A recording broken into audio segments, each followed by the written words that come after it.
Hello, everyone. Welcome back to the Joyride podcast. It is a new week. We are now in November. We're basically at the point where there are 2 months left of 2024, which is honestly wild. Like, how did we get here? It feels like yesterday was just summer. And today was the first day where I felt like I am ready to listen to some Christmas jams. So that's what I did on my way to the gym this morning. I blasted the Justin Bieber Christmas album, and it brought me so much joy. And I feel like it was the first big shift for me from Halloween. I mean, I was all up in Halloween season for like a month. And I listened to all the music and I watched the movies and I was just like in the energy. And now I'm like, okay, we're in the holiday season. We're cracking the whip. We're now at the last 2 months of the year. So what are we going to do with that energy? So here we are. It is post-election day. It is November 6th. Yes. Yep. I had to check my calendar. It's November 6th. We are still in Scorpio season. We are feeling all of that energy. I have had a lot of clients and friends come to me telling me that it still feels really like dark and heavy and spicy. And I'm like, listen, we're all just kind of like in our own darkness right now. We're navigating through that. To me, it really feels like, what hard truths am I coming across that I need to come across in order to take myself where I know I need to go? Basically, what darkness do I need to navigate through in order to receive that light, to receive those gifts and those blessings? And it's feeling like a lighter time for me, at least. I was sitting in a lot of heaviness for, honestly, it felt like about a month. And what I want to talk about in today's episode is this idea of, are you scared of doing the hard work? Every week, every day, I come across 1,000,001 ideas of things that I want to share and things that I want to talk about. Do I want to talk about health? Do I want to talk about wellness and routines? Do I want to talk about manifestation, astrology, human design? That's just me and my design.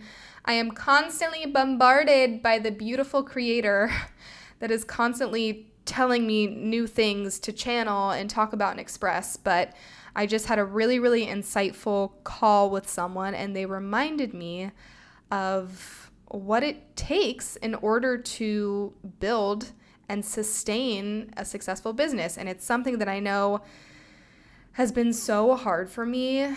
Honestly, I feel like throughout the span of my 20s, there are certain things for each and every one of us where like it's just hard for us to commit to. And I'm sure you've heard the saying, choose your hard, but nothing in life comes easy. Yes, there are some things that may come easier than others, but when I think about the lessons that I've learned from so many years of self-discovery and self-understanding and just expanding my mindset, Kabbalah, astrology, human design, law of attraction, manifestation, spirituality, it's like you have to work towards the things that you want. And that doesn't mean that you have to be miserable and sacrifice and you have to crawl your way there. But miracles are on their way, and these miracles want to be received. And these miracles, like basically the creator wants to give us miracles. The universe wants to give us these blessings and gifts and just miraculous things in our life. But a lot of times that comes through deep work and deep transformation. And I know for me, I can speak on behalf of my business.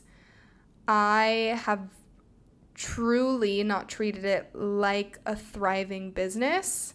And that's been really tough. And it's hard to admit to myself, I could be doing so much more.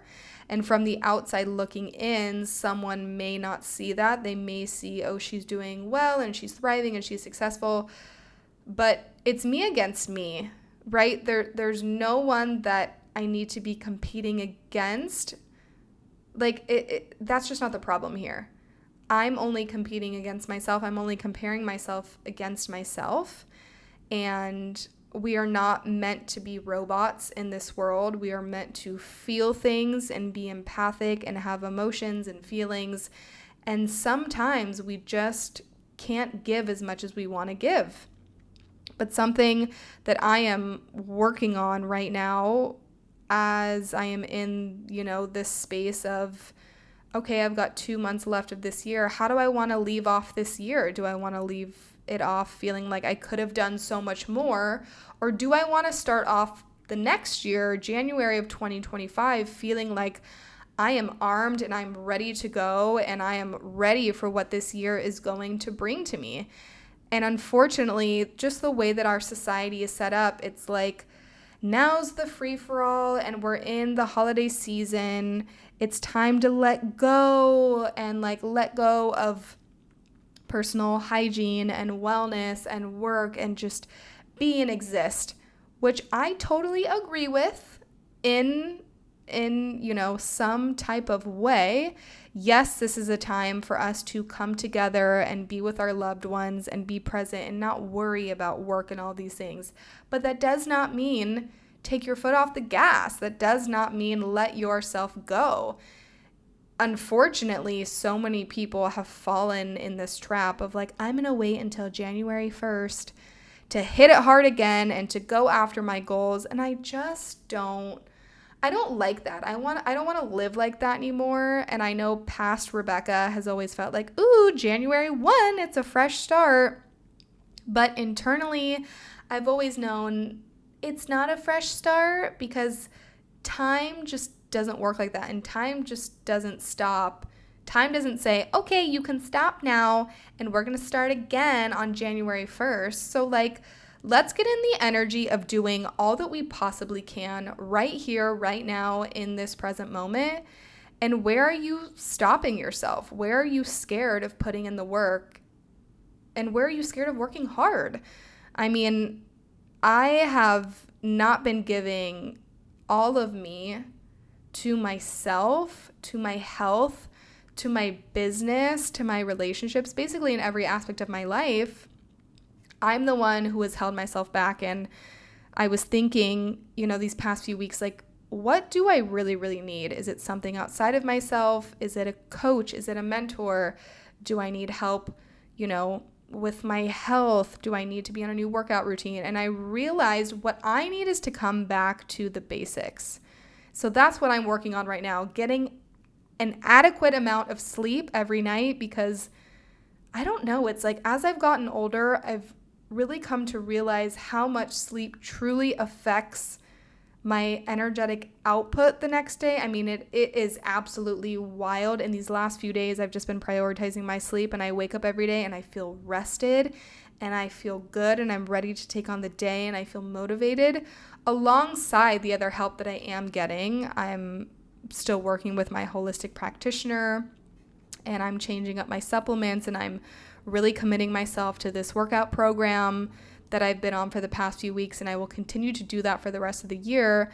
And I'm now getting into the nitty-gritty of my business because I have not been putting in the work that I know that I need to be putting in order to get the results that I want. And it's almost like a slap across the face. Bitch, wake up.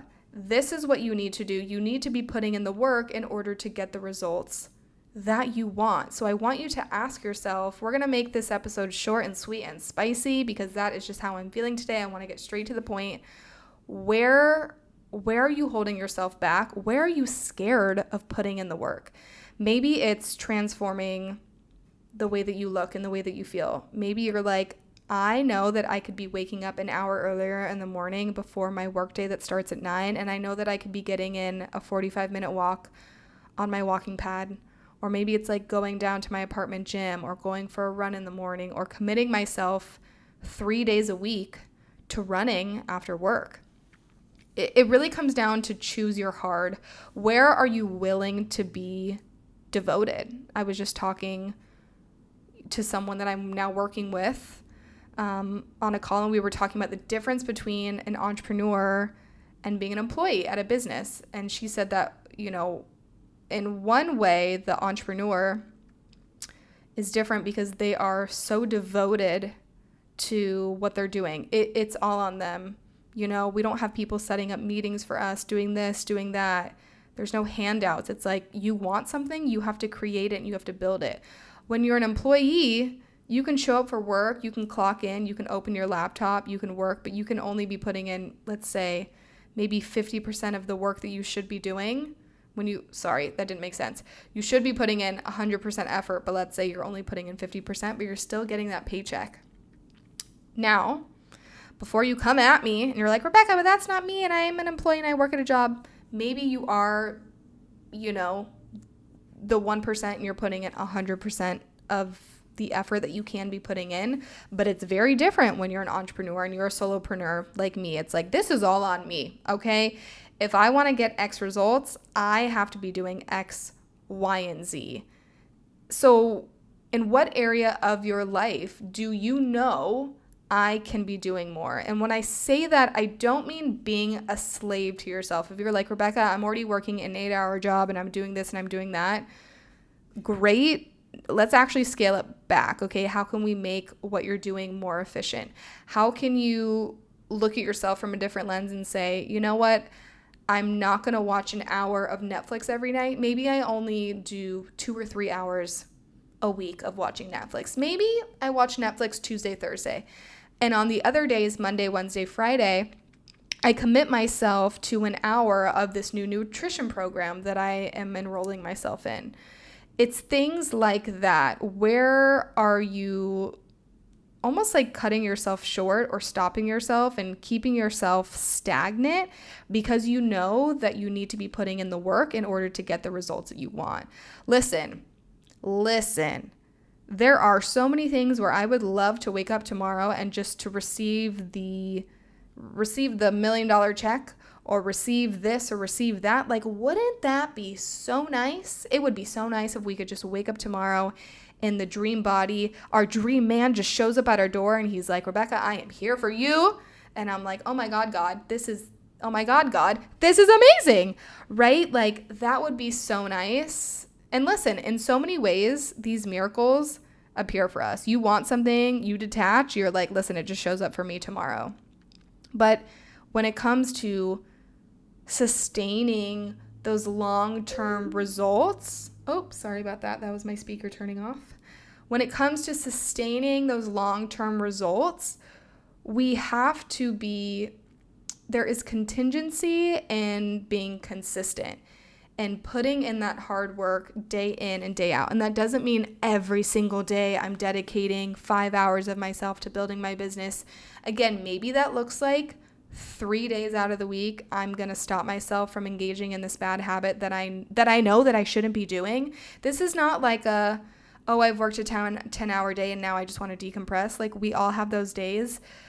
But I know if you're listening to this episode, there is something that you're doing, some practice, some activity, some habit that you're still engaging in where you're like, I know that I shouldn't be doing this in order to get the result that I want. Trust me, I feel this way in several aspects of my life, but me specifically, it's my health and it's my business. It's like, I want to be doing more and I know that I could be doing more. So I have to put in that work. I have to say, listen, I'm going to put my phone on Do Not Disturb and I'm not going to scroll on LinkedIn or social media. I'm not going to respond to these texts. I'm not going to call a friend. I'm not going to do this. And I'm going to carve out a few hours of focus work. Sometimes that's all that it really takes. Sometimes it's us just basically blocking out the noise and blocking out everyone else. A lot of times we tend to overcomplicate things and think like, oh my God, this to-do list, it's going to take me 14 days. Let's say that there are 7 things on your to-do list. Put your phone in the other room, set a timer for 2 hours, and I'm sure that you will be able to get through your entire to-do list. But maybe that to-do list for you feels really hard. But listen, once I get through this to-do list, I am free, I am good. So again, going back to where are you aware that you need to be putting in the work and it feels really hard, but you know that hard work is going to pay off because it always does. Let me tell you that if you commit yourself to 3 days in the gym, let's say you've never been to the gym before and you're like, I'm going to commit myself to 3 days of this new program that I'm doing. I'm a beginner. I don't know what the heck I'm doing, but I'm committing myself to 3 days of 1-hour workouts each time. I promise you that if you are on that program for a solid 10 weeks, 3 months, you will see a massive shift, not only in your physical body, but how you feel mentally, how you feel emotionally. It's going to give you a ripple effect. And that's what's so cool when it comes to devoting our energy to an area of our life that feels hard for us, because we have to think like, why does this feel hard? It's because we know that there is just this massive transformation that is waiting to take place. That actually just came to me. I never thought of it like that before, but like, I know why this feels really hard.